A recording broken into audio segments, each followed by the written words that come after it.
IVM. There was actually the origin of MMA goes as back, I think, as 600 BC in Greece with a fighting style called pancration. So, pancration typically was when the king wanted two people to fight and it was no holds bar and one guy has to die. So, if people die, it's fine. It's not that, it is something unusual. Because 600 BC people were warriors and winners got awarded with a lot of money, wine, chocolates, women, all of that. So winning was a very big thing. So if somebody died in the middle of that arena, it was absolutely normal. So it started way back in, I think, 600 BC or something of a sort with a sport called pancration. Yeah.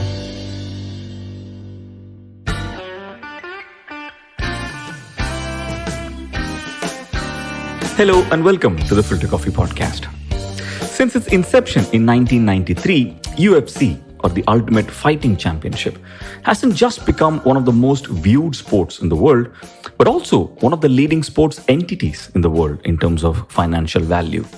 Experts feel that by the end of the decade, UFC will probably surpass NFL, or the National Football League, as the biggest sport in the US. There are many reasons for the extraordinary growth of UFC and MMA. First, it doesn't have a season. The action is year-long. Second, it is easy to understand. Minimum rules, maximum violence. And thirdly, it's pure theatre. It's WWE, but for real. What's not to like? The India story is no less exciting. Not only is it one of the fastest growing sports on TV here, but Indian fighters are doing exceedingly well at the global stage. My guest today is Somesh Kamra, founder of the Superhuman Gym, the familiar voice that you hear on Sony for all things MMA and UFC, and also host of the wonderful Fight Mania Podcast. I spoke to Somesh about the history of the sport, how he took a fancy to it and has made it his entire career, and also how the sport has taken root in India. Stay with us. We'll be right back on the Filter Koffee Podcast.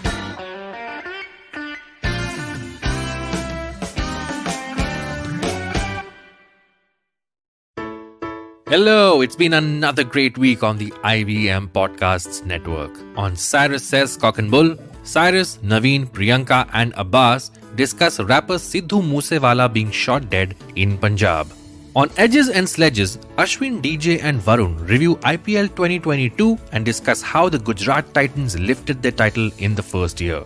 On Simplified, Tony talks to Nivedita Prakasam on how to make it in stand-up comedy. On All Things Policy, the Takshashila folk discuss how trade policies can be harnessed by India to improve its existing ecosystem. And on the Life Manifesto, Zarina shares the benefits of being spontaneous. We've got some exciting news for you. IVM Podcasts has just launched its merch and our first line is out now. Head to the IVM Podcasts website and click on the shop tab to check out our first collection of t-shirts. Do follow us on social media. We are IVM Podcasts on Twitter, Facebook, Instagram, and LinkedIn. And remember, if you're enjoying this show or any of our other shows for that matter, please do tell a friend. Also, don't forget to rate us on any platform you're listening on. And you can also check us out on YouTube. We're also doing a small listener survey to better understand how you respond to our shows and advertising on the network. We would really appreciate it if you could spare a few minutes to fill it out. It helps us build better shows for you. And finally, we would like to thank our sponsors this week: SBI Life Insurance, Jupiter, a digital banking app, Cap Gemini, get the future you want, Intel V Pro, built for business, and Intel, future banao wonderful with Intel-powered laptops. Somesh, welcome to the Filter Koffee Podcast. How are you doing? Namaste. Very good afternoon. Such a pleasure to be on your show, Karthik. Let me also tell you, after water, I think filter coffee is my most preferred beverage. Excellent. I used to be that way, but sadly, I moved on from that because the amount of milk as a proportion in filter coffee is just way too much for me to take. Oh, but really? I'm glad you're in that zone. Oh, wow. I mean, that's not a very good thing. Why? Because I cannot stay without coffee. In fact, I believe the best filter coffee that we get in Bombay is in a place called Ram Ashray, which is near Matunga Station.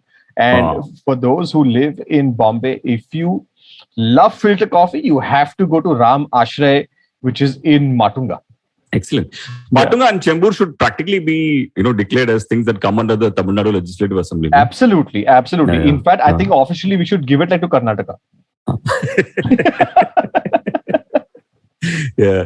Do you make filter coffee at home or you just go out for it? So sadly, I have bought a lot of, filter coffee apparatus. Some of them are manual, some are electronic, but it never comes out the way it comes out with that. They have like this muslin cloth kind of thing, and how they squeeze it and then they remove, the decoction and stuff like that.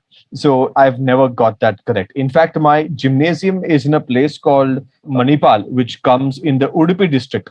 And naturally, when anybody says that, that मैं Udupi जा रहा हूँ, actually Udupi is the name of a place, and that's where like authentic dosa and filter coffee comes from. So the moment my first franchise branch opened in Manipal, more than the branch, I was happy that filter coffee is going to be there.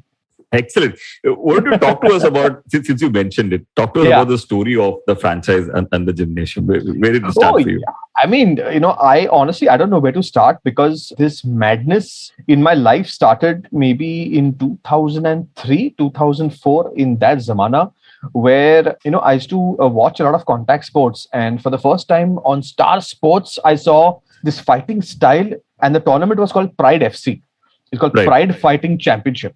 And, I was just scrolling through the channels, and then this thing, it was like a ring. And, the moment you have a ring on TV, people tend to watch it because boxing is the first thing that comes to your mind. So the moment I saw that, and I saw people punching, kicking and throwing each other violently, I was like, ye to kuch WWF jaisa lagta hai, but khoon asli dikh raha hai.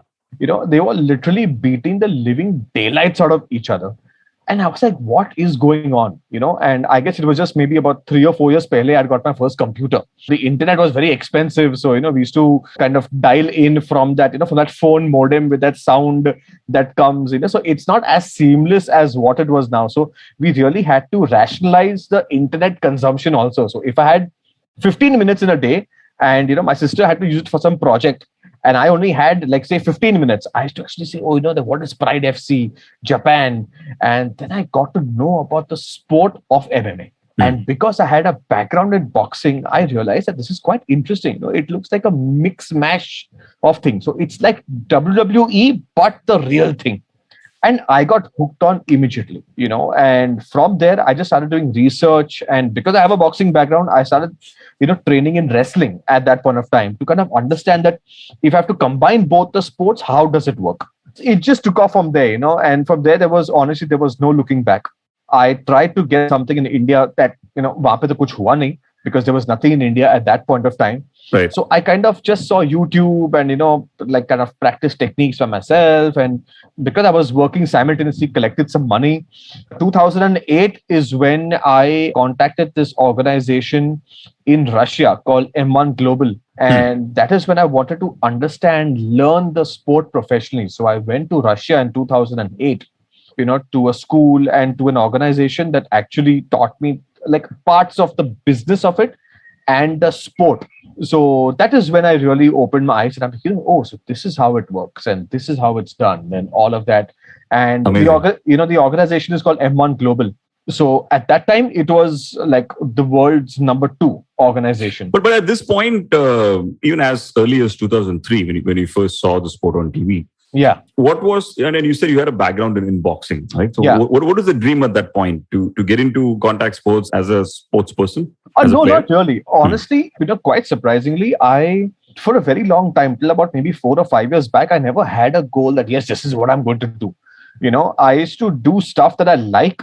I used to follow my passion and I used to do it well. So, there was never that dream that, that when I'm 40 years old, I'll have, like 3 houses and, like a Mercedes and stuff like that. So I never went with that game plan, to be really honest. And, right now I'm 38. So we are talking about 19 years back is when I, started all these things. Just a fascination about the sport. So boxing was a passion. It was one of the hobbies, so to say. I guess every young kid of that zamana, was slightly, frustrated. And, we didn't have video games. And if we went home and we screamed and created a ruckus, like our parents just slap us across the face and say, listen, get out from here. It's not, Right. it's not like today where, if you touch a child, they'll be like, listen, मैं police को complain करूंगा. Right. So, and yeah, I was always into some kind of, sport. So when I was in school, I used to play cricket professionally. And, when, once we reach a 10th standard, every parent says कि, ये सब खेल कूद छोड़ो और पढ़ाई पे ध्यान दो. Like, like I've become some scientist right now. But, but once that zone of 10th standard gets over, then you start exploring other things in life. Awesome. But at this point, are you also pursuing some other career? What were you thinking you'll be doing professionally? You mean at this point of time? At that point. At that 2003 types. at that point of time, I had no idea what I was going to do in life. I had no idea because, I used to play sports, but there was no money there. I'm a product of, like my dad passed away quite early. So, it's like a single mother who's kind of, like taking me and my sister through and stuff. So honestly, there was no guidance. We used to just, our life was practical experience out there. So we used to literally go out there, work, find our way through, and there was no Google, internet, mobile phones, and nothing of that sort. So I mean, it was there, but we didn't have it. Right. So you're going to Russia to learn the sport. How was that experience? Oh, it was too good. It was too good, and it was great. Why? Because, when you go with limited resources to a foreign country, you realize that you have to make the most of each ruble that you spend. So you try and extract maximum in the time that you're there. Like, sadly, I know a lot of people who have gone abroad to do courses, be it for 3 months, 6 months.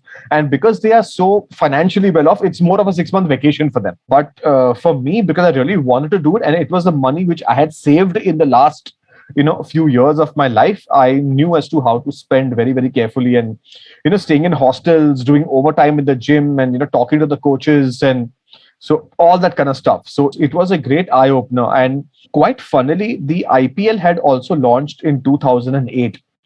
And at that point of time, believe it or not, I thought MMA is going to become a very, very big sport because it had the elements of entertainment. It had the element of violence. It was spectator friendly for the people who like to watch, that kind of sport.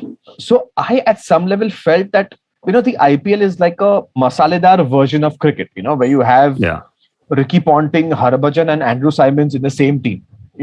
So all the guys who hate each other are possibly in the same team under one roof, and after he takes a wicket, they have to hug and say, yeah, dude, really good. But actually inside, so I'm saying it's a good masala, and there needs to be masala in most things in life for it to work. If I gave you a Nokia 3310 today, you would probably hit it on my head. So everybody even needs a masala phone. They need a phone with, good camera and good this and good that and fast, Snapchat and Instagram and all of that. So at that point of time, it was quite early because I'm talking about 2008. And at that point of time, when I understood that this sport could become something big in India, nobody had even heard about it. And I'll be very honest. So M1 Global, apart from being a training facility, also has a live shows. So they actually put up mega fights, with like 30, 40, 50,000 people in stadiums. And at that point of time, because I had gone with them and, I had met the boss of M1, I had acquired the rights of their tournaments, and I had got that to India. And when I got that to India, one of the first companies who I met was Percept. And when I went to Percept with this concept and I said, listen, what, we can make this big. It's really nice. Not now, but it'll take 3 years. And honestly, they flat out told me that it's never going to happen. This sport is too violent. It is, too much of contacts. It's too bloody and, with arms breaking and cracking and necks cranking and all of that. So they said it's never going to become big. And I told them, it's just going to be a matter of time. And we are right now in 2022, 2 years lockdown. But if I give you statistics of 2019, just for the UFC on Sony, there were 100 million households that saw it. Wow. And that's just the UFC. So we've got one championship which comes on Star Sports. We have a lot of other MMA organizations that come on D Sports and all the other sports. So I'm just talking about one channel with one MMA organization. But I do understand because maybe I was a little too early in 2010-11. I was probably too early.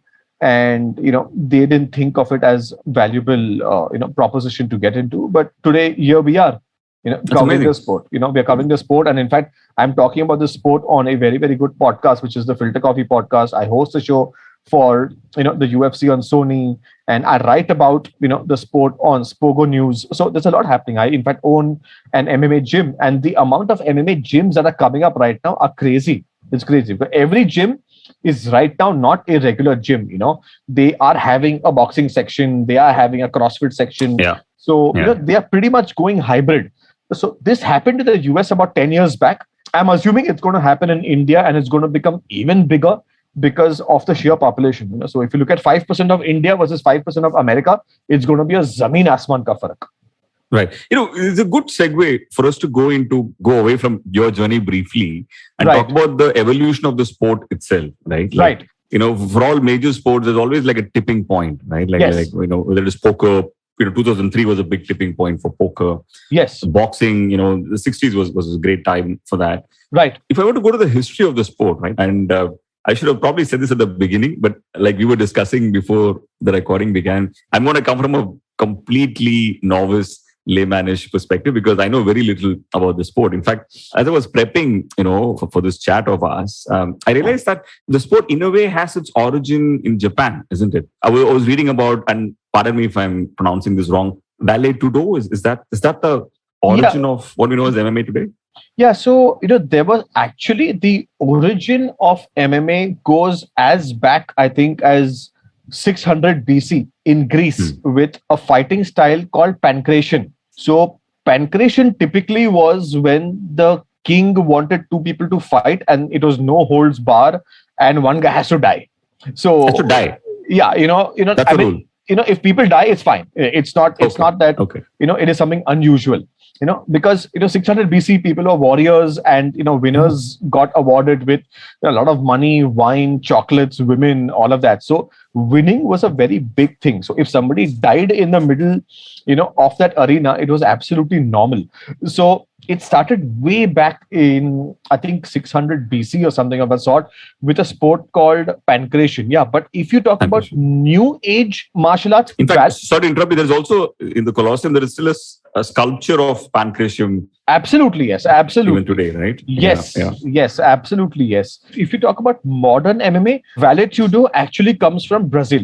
The origin is from Brazil, and yet again, there's no gloves, there's no hand wraps, nothing. It's just like street fighting, and that was the origin of it. And then how did the modern sport, right? Yeah. I always feel like the televisation sort of really changes the trajectory of a sport Yes, phenomenally, right? absolutely. Talk to us a little bit about the evolution of how it became popular on ground, and then when did the mass consumption on television sort of start for it? Superb. That's a great question, because if you talk about modern MMA, I think it was the year 1993, which was the pivotal turning point where there's a family called Gracie, so Helios Gracie, Helion Gracie. These guys basically invented the art called Brazilian Jiu-Jitsu, which is a form of judo. And they used to call themselves the most superior fighters in the world. Now, there's no chance to prove that you are the most superior, because normally, before 93, a boxer used to always face a boxer, a judoka used to always face a judoka, a wrestler used to always face a wrestler. But they finally woke up one fine day and said, why doesn't a boxer face a judoka? Or why a wrestler doesn't face a kickboxing guy? That will truly decide as to who is the best fighter in the world. And they said, we call ourselves the best fighters in the world, so let us have a tournament. We invite everybody from all backgrounds. You could be a karateka, you could be a judoka, you could be a boxer, you could be a wrestler. And let's all get together and let's fight each other one-on-one. So it's a script of Mortal Kombat, no? And that's Mortal Kombat, but there's no that soup karke, all those special effects don't come. It's just, and there were no rules. There were no, like the first UFC that was there was actually positioned is that one man may not come back alive. So it was actually positioned like someone's gonna die. And that went on for almost 7 years. And the Gracie family started the Ultimate Fighting Championship in 1993, where all fighters from all walks of life, you could be a street fighter with absolutely zero experience. You could walk in, enroll, and randomly fight with someone who's not in your weight category, not of the same size, and truly prove if you're the best fighter in the world or not. And the Gracies were the smallest fighters, but they went on to win the tournament. So size-wise, he was like Wow. a 64, 65 kg, and nobody knew, that you could choke someone or you could break someone's hand, because every guy with good power in his hands thinks he's the boss. But if I'm so close to you, you can't knock me out, So they started the Ultimate Fighting Championship. However, the sad part is that they could not sustain because they were burning too much cash. At that point of time, there was no sponsorship, seed fund, and all these terms they didn't even exist. If I had $1 million in my pocket, I would kind of spend it in a way to have this tournament. And, then I would try and make money off it. So this went on till about the year 2000, till Dana White finally saw this tournament and said, I can make this big.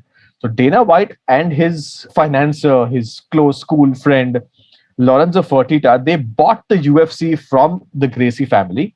And that's when they made it big. However, they had a very, very tough time, I think, for 3 or 4 years. And they burned maybe about $47, $48 million in these 3-4 years to kind of legalize the sport. They took it to various states in the US and they were trying to negotiate with the government. And, it was technically, at that time, it was branded as human cockfighting. And it's only when the federation started coming together, the government started coming together, that's when they started forming rules and this is how it's supposed to be conducted, and this is how the gloves should look, and this is how the referee should judge. So then it started becoming organized. So it was only after 2002, 2003 did the sport of MMA even get regularized. Before that, it was technically unregulated. That's amazing. In fact, I was just going to ask you about the legality of it, because I would assume for a sport like this, the biggest hurdle would be the legal hurdle. Right? Is it even okay, to take this to different parts of the world, right? Yes. So that was a hurdle. But, to be honest, in any sport, it literally comes down to whether you can convince the right people and if you have the right amount in your pocket. So that's what it comes down to. And honestly, right now, I think except for a few countries in the Europe, the sport is legal almost everywhere. Wow. Okay, cool. So tell us a little bit about how the sport is structured, right? Like a FIFA, FID, or an ICC. Sorry. Yeah, I was going to say like a FIFA, like an FID or an ICC. Is that still in control of the sport? How did it sort of take shape over the years? Oh, you know what? So that's very interesting. Why? Because when we speak of FIFA and ICC, they are very old organizations who have governed the sport for the last 70 plus years, maybe. So I don't know about FIFA, but ICC and stuff is basically 70 plus years. With MMA, because it is such a new sport, there are a lot of people jumping in and forming federations. Like, honestly, till about 10 years back, India had 0 federations, and right now they probably have 150 MMA federations in India. Oh, wow. So there is, somebody from Indore or Bhopal who's just registered something with the government saying, now I'm MMA Federation of India. And see, it's very simple because they just need to have affiliates in X amount of states, and that's when you're called a national body. So that's how the structure works. With MMA, UFC is the promotion. So UFC is the organizer. They have to tie up with the federation to have tournaments in the US or in India or in Europe or in Australia or wherever they go. So technically, UFC is called the promotion. The promotion basically puts up the show. They have contract with the fighters and all of that.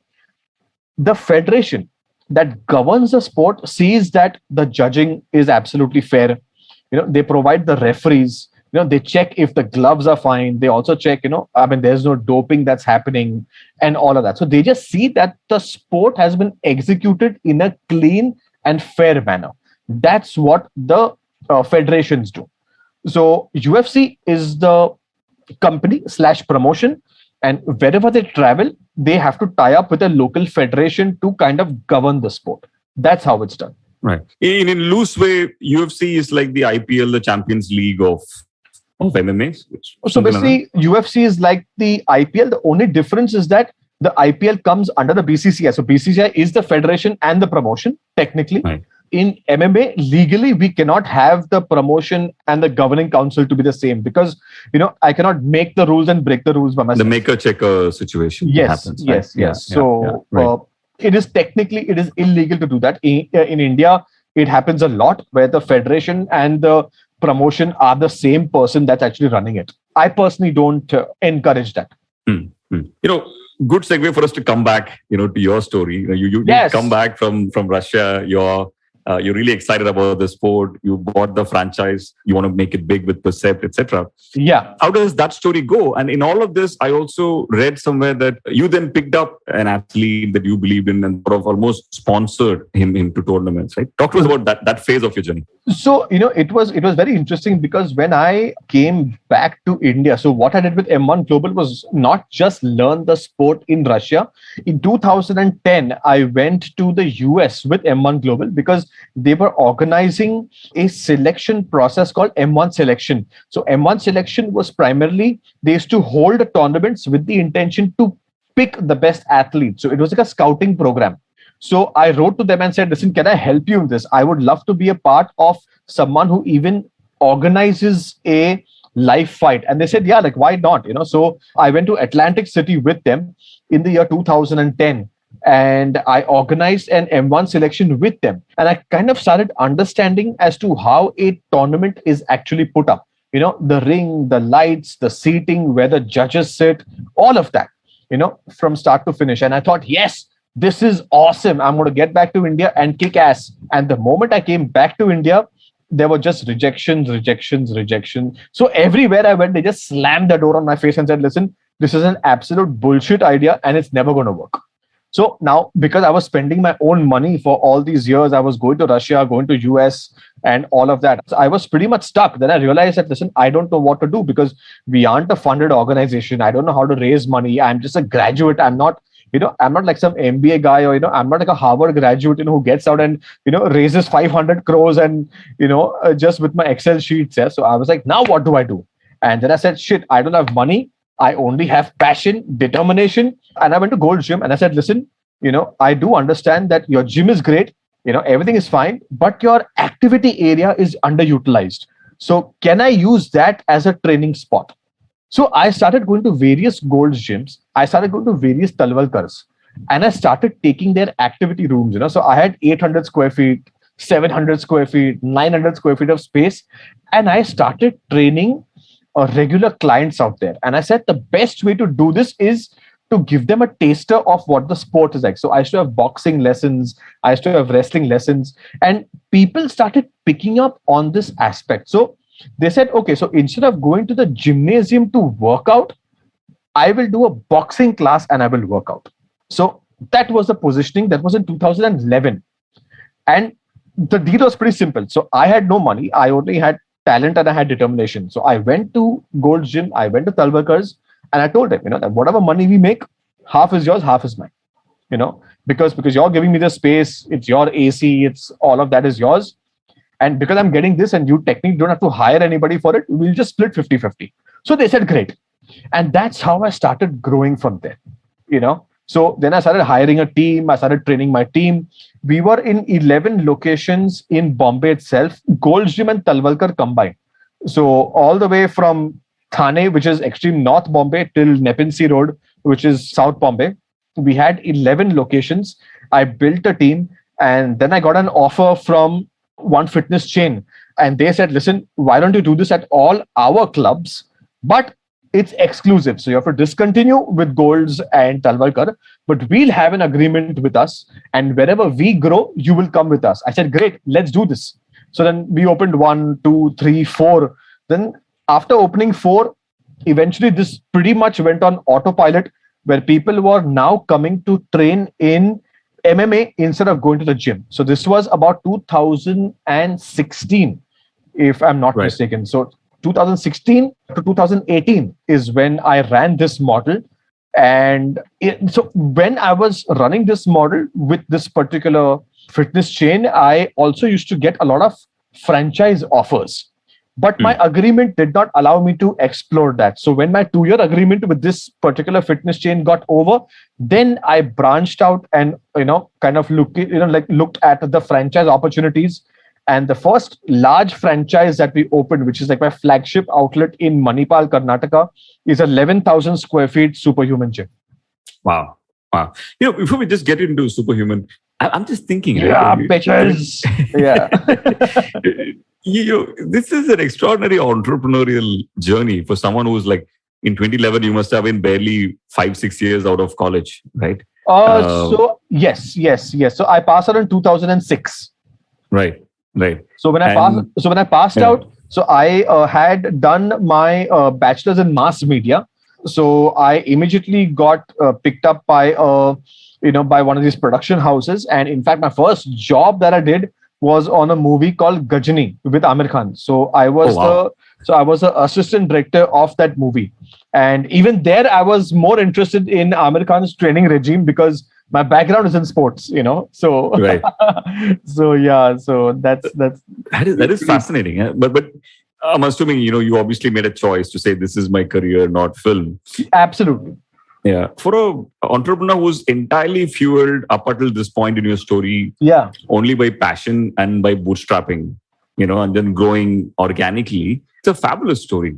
So Right. see, I truly believe in old school business strategies and techniques. So, I think at some point of time, I must have been like a failed Gujarati or a Marwadi because, I just don't understand when somebody tells me that, I have raised 100 crores, but I'm burning 25 crores every year. And after 3 years, it's just like company shut down. It's over. Like the money is gone, the idea is gone, the business is gone, and the CEO has his nice penthouse somewhere and he has a Mercedes car and then he's going on to his next project. I truly believe instead of doing dalali giri with an idea, it is better that one generation puts their energy and focus into a particular idea, has a stable balance sheet, and leaves something for the next generation behind. And that is what I truly believe. So, tomorrow when my kid is there, and I've got 5 gyms and I've got, tournaments happening, I have my merchandise, my proteins, my peanut butter, all of that is currently selling online. I want to build a legacy.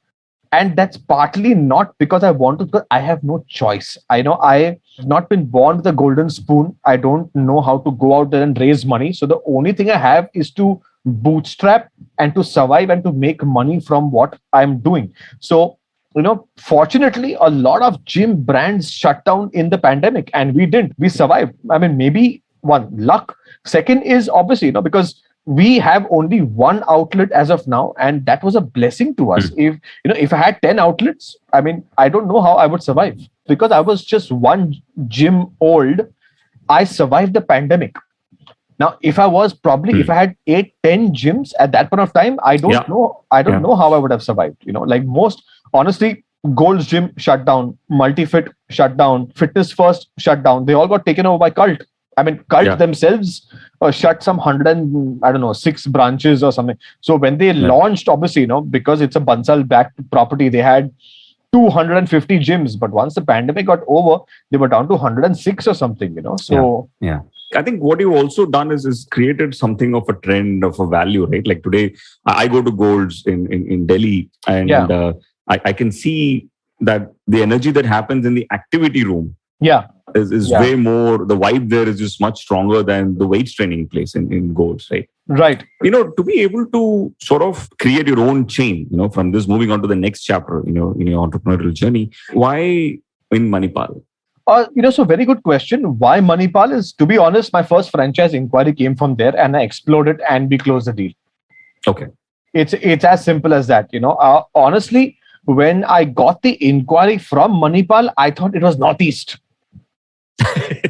And I was like, Northeast mein kahan pe hai to? Then I put it on Google, Manipal. Like Manipal type. Yeah, and then zoop, it straight went down to Karnataka. I'm like, holy shit, this is Karnataka and not Northeast. I'm like, oh yeah, that is Manipur.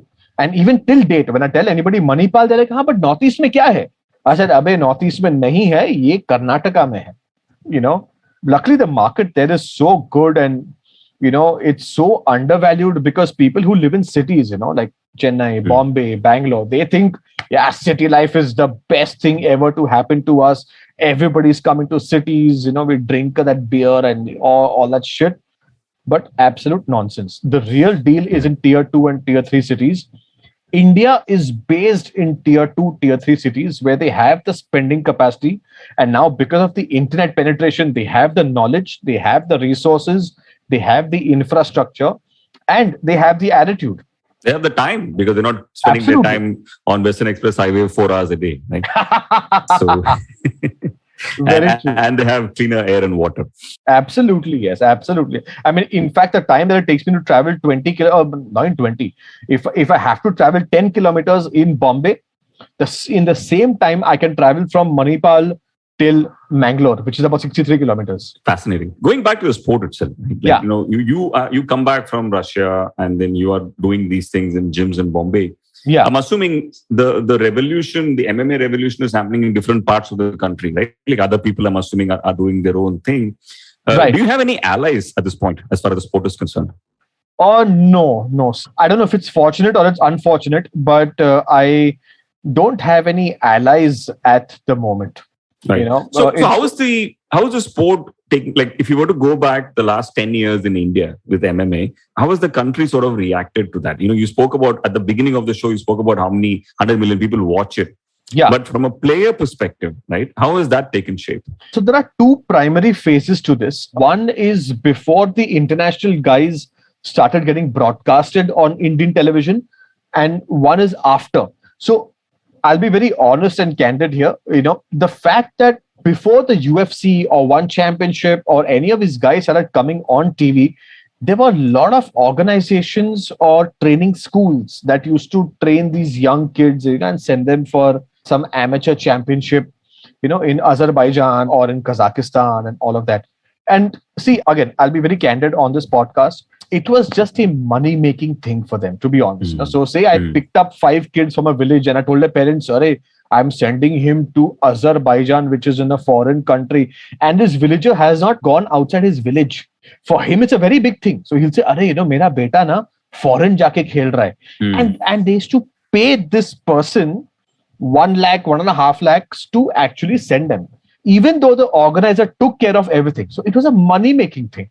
Wow. Where I used to tell these 5 little kids, "Arey, tera beta ya tera baap hai, jo bhi hai na, foreign jaake khel raha hai. Tu mujhe itna paisa de de, and main isko wahan pe jaake leke jaunga." And obviously, the people who were selected were the ones who could pay up. So they never won any medals. If you see, before 2014-15, we've not won any medals. Zero medals. In most contact sports, abroad, if you see India, we have never won medals. 2022, this year, when our team had gone to Netherlands for the World MMA Championship, we won 11 medals and came back. Wow. And of course, there was only 1 gold medal, but the rest was silvers and bronze. So I'm saying that now that everything is on TV and now that there are foreign organizations which have their tie-ups in India, I think now it's just a start. Now the sport has started in India. And I'm so happy to be working with the UFC. I host their shows. I have a gymnasium. I have an amateur tournament. So now the ecosystem is coming together. I still think it's going to take 5 years more. But honestly, now nobody can bluff anyone because it's so transparent and social media is all over the place. So, if you see all the bluffers are out of the game. The guys who took money from these people and sent them abroad, it's over because now those system doesn't exist. Right. Sport per se, and especially contact sports, get their legitimacy from other international events, right? Yes. What I understand is there is a very strong events calendar as far as MMA is concerned. That's right. Globally. But what about the Asiad or the Olympics? What is the journey of MMA into being recognized in those areas? So as of now, MMA is not an Olympic sport, but the federations are kind of rallying for it. See, because the aim for Olympics, now, even if you see, now, if I just take a sport, boxing. Now, professional boxing, like the WBC and all of that, is very different from Olympic boxing. Amateur boxing, Yeah, so Olympics is amateurs and they believe in friendship over violence. So if you see, most of the boxers who come out of the Olympics, they play on points. So they just need to touch. You'll rarely see somebody knocking somebody out in the Olympics. It's very rare. I'm not saying it doesn't happen, but it's very rare. So MMA as a sport is slightly violent in nature, because when I'm choking somebody out or I'm giving him an armbar and maybe his elbow could crack, little bit from the violence perspective, the Olympic Committee only has that one question or that one query that MMA is a little too violent for the Olympics. However, I do believe in the next 8 years, we could see MMA as a revised sport in the Olympics, where we'll have the head guard, we'll have the shin guards, we'll have the chest guards, we'll have all of that. And I think they're going to be kind of calling it sport MMA. which is going to be for the Olympics. That would be amazing, isn't it? It will be. It will be. I'm pretty sure it's going to happen. If not now, I think in the next 8 years, we will see that happening. Right. Sumish, for the uninitiated, again, I'm a self-confessed one myself. Yeah. I always felt that sport is mythology, right? Yes. And you need those heroes that you can follow, that you can root for and celebrate. You can put, posters in your room of, right? Right. Who are the champions of the sport globally? And more importantly, who are the names to follow when it comes to India? Oh, wow. So that's a very good question, because MMA currently has got, internationally, I'm saying, has got such huge stars. And the good part about MMA is that you not necessarily need to be good in the sport to be a star. Explain that. Yeah. Like someone like a Conor McGregor, who doesn't always win. He loses.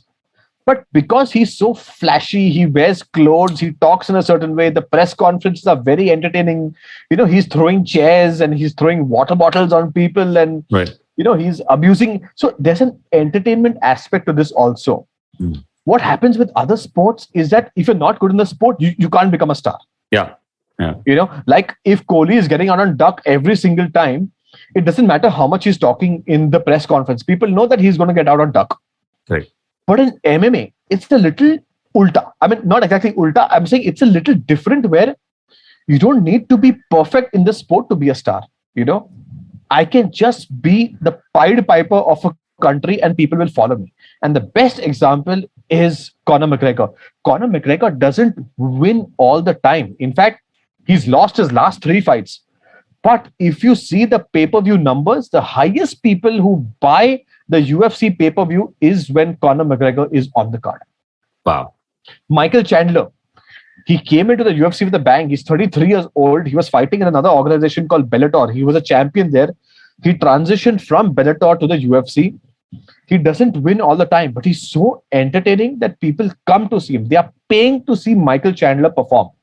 And that's such a wonderful thing about the sport, that you don't need to be an absolute stunner to be a crowd puller. You can be an absolute jackass. You could be somebody who smokes joints and fights once every 2 years, and people would still come. Right.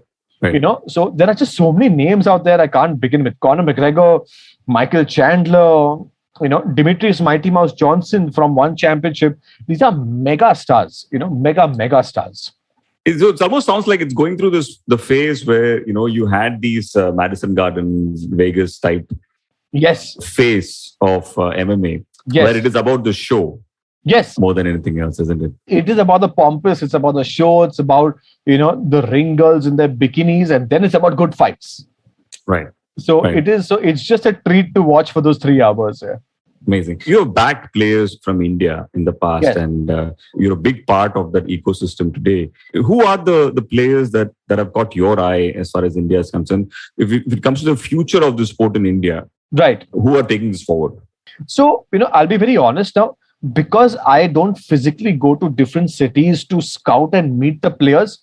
I see what is shown to me on the internet. So, everybody has my Instagram ID, everybody has my Twitter ID. They just keep sending me stuff, that this is what my fighter's done. This is how he or she is performing. These are the medals that they've won.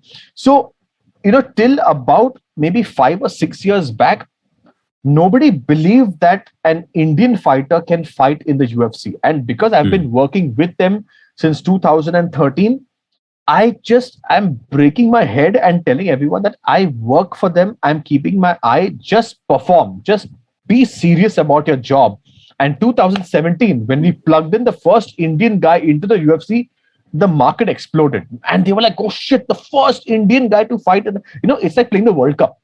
Who was this? If I go to Chennai to your parents and say, dude, Karthik is playing the World Cup, people will be, oh, World Cup, wow, So the fighter's name was Bharat Kandare.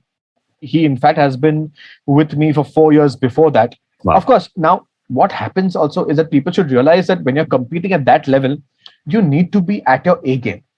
What you're breathing, what you're eating, every sip of water that goes in your system can be monitored.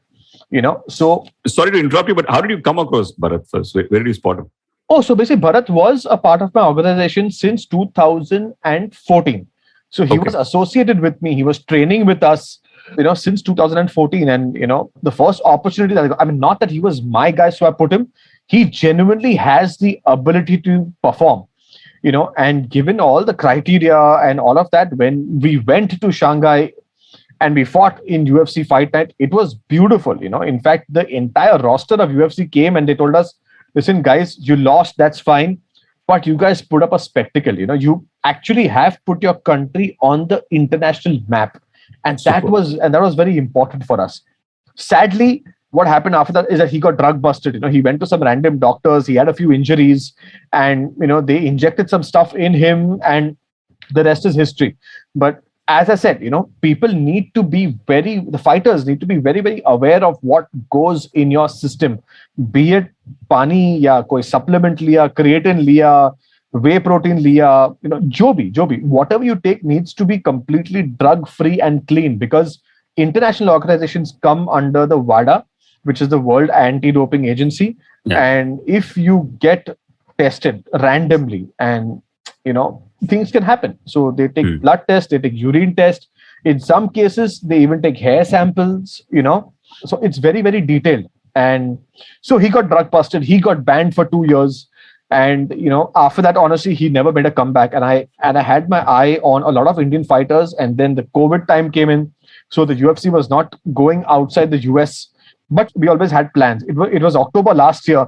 I had given an interview to this media agency called the Fan Garage. And the UFC had told me that, yes, we are looking at Indian athletes. Who do you have in mind? So I said it in October 2021 that I'm looking at Indian fighters. Please beware. Get on your game. We'll do something in 2022. And January, I got the call saying, yes, Road to UFC is happening. We need to get some Indian guys. And that's when I started looking. So the three names that came to my mind was Pawan Man Singh, Anshul Jubli, and Roshan Mainam. So these three names, all three are male fighters. Sadly, Roshan could not make the cut for the Road to UFC because the tournament format for Road to UFC was in 4 weight divisions, and the 2 lighter weight divisions, which are 125 pounds and 135 pounds, was overstacked with fighters. Now, because we were only looking at Asia fighters, our body structures are smaller. So we have more number of fighters in the lighter weight categories. And we only had 8 spots in each weight category. So, sadly, he could not make it. But next year, we have the mandate of putting at least 5 or 7 Indian fighters in a tournament that the UFC is going to organize in 2023. And that's when we'll have a larger pool of Indian fighters with an international organization trying to prove their worth. Awesome. Since you mentioned this UFC or the Indian circuit, are women fighting MMA also a thing? It's huge. In fact, women's MMA I feel is bigger than men's MMA because, the UFC, I think, has right now maybe about 800 fighters on the roster. Out of 800 fighters, I don't think there are more than 200 contracted female fighters. So the vacuum is so big that if there's a woman who wants to compete in MMA, there's a good chance that she will get through easier than the guys because the level of competition, the level of saturation is so high in the guys that you need to be exceptionally good to make a mark. With women, yes, I'm waiting. Awesome. Just before we close, right, pop culture is very important, especially for an emerging sport, right? Like the kind of movies that come out, what you can do on esports and all of that. And the kind of podcasts that are giving you the surround sound. All of this really help, isn't it? Yeah. This will be a great time to talk about your show. But I genuinely would love to know what's in store. But also, how has that sort of resonated? There have been a few films here and there which sort of popularized the sport in a way, isn't it? Right. And does talk to us about that. And does esports have an impact on the sport? So see, esports, I believe, is at a very nascent stage, even though I feel it has a good future because there may be people who are looking at esports as a career. And I do genuinely believe if esports becomes an organized industry, then esports betting is going to be even bigger. The betting that happens legally, the legal betting that happens is going to become even bigger. But coming back to real sports, yes, I do believe that, now personally, I'm a huge fan of films. But in India, what happens, they don't treat the film. If I look at Warrior, that was remade into Brothers in India, it actually spoiled the film. It spoiled the sport. And people are like, "Ha, chalo, ye kya bakwas hai?" I mean, Akshay Kumar, Siddharth Malhotra is like, "Oh, I would rather bury my face in a watch paint dry. Yeah, I mean, I would rather go and watch some other shit. Yeah, so I don't think India has done that justice, at least when it comes to films. Look at Sultan. Look at Sultan. Fuck the sport. Look at Brothers. Fuck the sport. The only one I think that has done some justice is possibly Dangal. Yeah. Dangal has done some justice, and definitely there are some South movies that have done justice. But honestly, I'm not a big fan. Like, if there is some person telling me that they're going to be remaking Godfather officially in Bollywood, I know it's going to get fucked. And of course, the kind of work that Neeraj Pandey does is very impactful. Yeah. Correct. So, I personally believe that if any sport has to grow in India, it is the sport and the sportsman that has to make an impact, and not any other, Bollywood movie or anything of that sort. Because they're never going to do justice to the art. They are only going to look at commercials. Right. Somesh, talk to us a little bit for those very few people who have not heard your show, your podcast. Yes. Talk to us a little bit about what they can expect, and also this is a big week for the sport, isn't it? Absolutely, yes. In fact, the Fight Mania is now live on YouTube every Thursday. Awesome. On Facebook, you can just log on to IVM Podcast, and we are live every Thursday. You can go to YouTube on my Instagram links and just type Fight Mania Podcast, and you will see us live every single Thursday at 7:30 p.m. Now, this week is so good for us because the tournament finally that we've been conceptualizing for the last 6 months, Road to UFC, is launching this week. And when I say this week, I mean June 9th and 10th. You are going to be seeing two Indian fighters, Pawan Man Singh on June 9th, Anshul Jubli on June 10th, that are going to compete in the knockout tournament called Road to UFC. The Road to UFC is a tournament which is spread across 4 weight classes. It's going to go on all the way till December, and the winner from each weight class gets a contract with the UFC. So your Indian brothers are fighting on this show. Please stay tuned. It's going to be a big week. You can see the fights live on Sony 10.2 and Sony 10.3. And of course, you're going to be hearing more from the show from Arjun Chipalkatti and Somesh Kamra every Thursday. And this Thursday is going to be a banging episode because Pawan Man Singh would have already finished off his fight. I think he's fighting at 5 p.m. and we are going live at 7:30 p.m. that very day. That is awesome. You now have a new follower for the sport in me. Yes, you have to. And thanks to this episode, now I can talk a little bit knowledgeably, to people who know even lesser than I do. Right? So, no, in fact, Chennai is a very big market for contact sports. A lot of kickboxers. Right? Yeah, a lot of kickboxers come from Chennai, and they are really good. They're tough guys. Yeah. Oh, no, the underground gym scene in Chennai is a film to be made. Oh, really? In itself. Yeah. I can imagine. Hey, but Sumish, this has been a truly inspiring story, man, from where you started and how you've taken this off. More power to you. And good luck with everything you're trying to achieve. Thank you so much, guys. Thank you so much, Karthik, for having me on the show. It was great. I love the name Filter Koffee Podcast. It was the first podcast that I wanted to actually come on. And I told Surani Jain, our producer, that listen, I have to go on this. It's Filter Koffee, dude. How can you not put me there? And that's how this came. But thank you so much for your time and for your effort. And of course, guys, please tune into the Filter Koffee Podcast. I think you're over 200-300 episodes now? 150 is more like it. 150, dude, that's awesome. That is so beautiful. So we were 62 episodes and now we are the Fight Mania. So we're just 2 episodes down and a lot more to go. So happy to be on your podcast. Thank you so much for your time, effort, and spreading the knowledge about MMA. That is entirely mine. Thanks, man. Cheers. Take care. Thank you.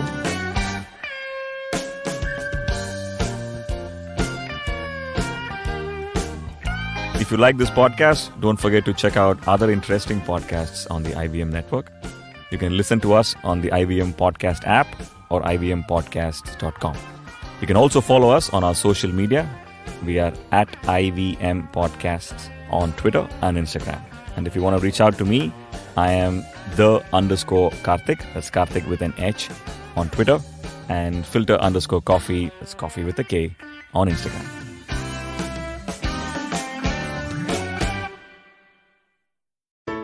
there's a quick survey to fill out on ivmpodcast.com/survey. It lets us know a little bit more about who's listening to us. And you know what? We're going to do a few prizes. So, we'll do a random drawing of maybe 10 people and we'll send you all some swag. Remember, that's ivmpodcast.com/survey where you can fill out the survey. Do you wonder why China does the things that it does? Or want to know how we could improve online privacy? Or perhaps you're thinking about how we can kickstart India's economy. If you'd like to search for the answers to such questions, check out All Things Policy, a daily public policy podcast that covers everything from employment figures to aircraft carriers. Tune in from Monday to Friday for new episodes and fresh takes.